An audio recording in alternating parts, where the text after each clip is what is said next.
प्रदोष का दिन और प्रदोष काल का समय, और बस वही प्रदोष का दिन और प्रदोष काल के समय में शिव का स्मरण आ गया।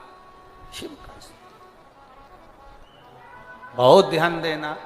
प्रदोष का दिन, प्रदोष काल का समय चित्त वृत्ति में पंडित जी के, पुजारी जी के आ गया कि ये प्रदोष का दिन और प्रदोष काल का समय साधारण नहीं होता। हमने पहले भी अपनी कथाओं में वर्णन किया है मेरी माताओं से। अगर तुम्हें लगता है कि बहुत जिंदगी दुख की चल रही है, तो प्रदोष काल में, प्रदोष के दिन 2 दिए, एक देवाधिदेव महादेव के मंदिर में, एक अपने दरवाजे की चौखट पर लगाना प्रारंभ करो। घी के दीप, बाबा 3 या 4 प्रदोष में कृपा करना प्रारंभ कर दो, करुणा करना। कभी मौका मिले अपने क्षेत्र में, अपने नगर में, अपने गांव में, अपने खेड़े में, कभी प्रदोष के दिन शिव महापुराण की कथाएं टीवी पर भी सुनने को मिल जाए या अपने क्षेत्र में मिल जाए तो जाकर सुनो। मिले अगर प्रदोष का दिन,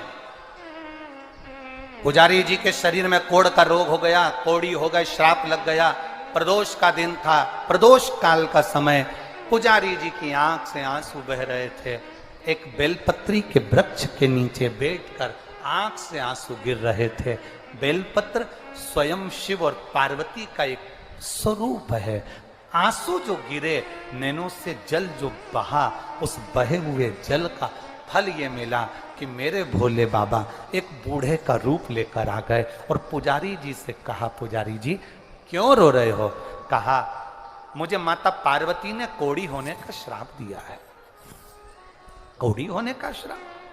पुजारी जी आप तो शंकर जी के पूजा करने वाले हो, शंकर जी के भक्त हो, शंकर की आराधना करने वाले हो, शंकर के मंदिर की चाकरी करने वाले हो, शंकर के मंदिर में सेवा करने वाले हो, उसके बाद भी तुम्हारे शरीर में ये रोग आ गया, उसके बाद भी तुम्हारे शरीर में ये कष्ट आ गया। पुजारी जी ने कहा, ये तो मेरे कर्म की गति है, इसलिए मुझे ये रोग मिला है।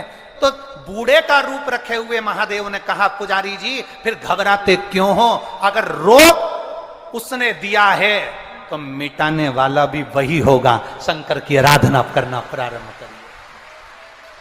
बूढ़े का रूप रखकर कह दिया, तुम एक काम करो, ये रोग की समाप्ति 16 सोमवार के व्रत से हो सकती है। 16 सोमवार का व्रत? हाँ, पर मैं कैसे कर सकता हूं? मेरे शरीर में तो रोग है, रोग है। अगर मैं शरीर का रोगी व्यक्ति मंदिर जाऊंगा तो लोग भगा देंगे, मंदिर में पूजन करूंगा तो भगा देंगे, करूं क्या? तुम पार्थिव शिवलिंग का निर्माण प्रदोष काल में, प्रदोष समय में उसको करिए, और करने के बाद में प्रदोष काल में शाम के समय, सोमवार के दिन दोपहर के तीसरे पहर में जब आप पूजन करो, प्रसाद बनाकर 3 हिस्से कर कर, 2 हिस्से का स्मरण कर कर, 1 हिस्से का स्मरण एक मंदिर का, 1 हिस्सा भक्तों का, 1 हिस्सा तुम्हारा, ऐसा भाव वर्णन करते हुए अभिषेक पूजन करने के बाद उस शिवलिंग का विसर्जन करें। ऐसे 16 दिन, 16 सोमवार तुम्हारे जब पूर्ण हो, तब 17वां जब सोमवार आए, उस 17वें सोमवार पर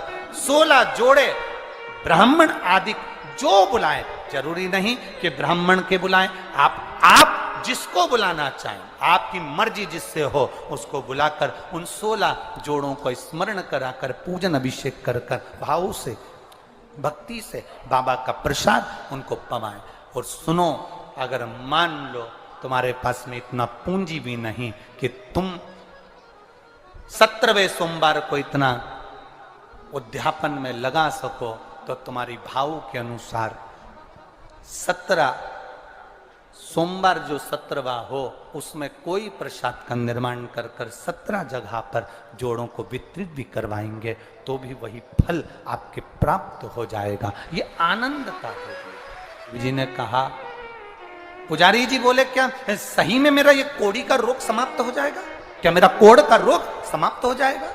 शंकर भगवान कहते हैं, तुम शिव के भरोसे रहिए। जब शिव के भरोसे रहोगे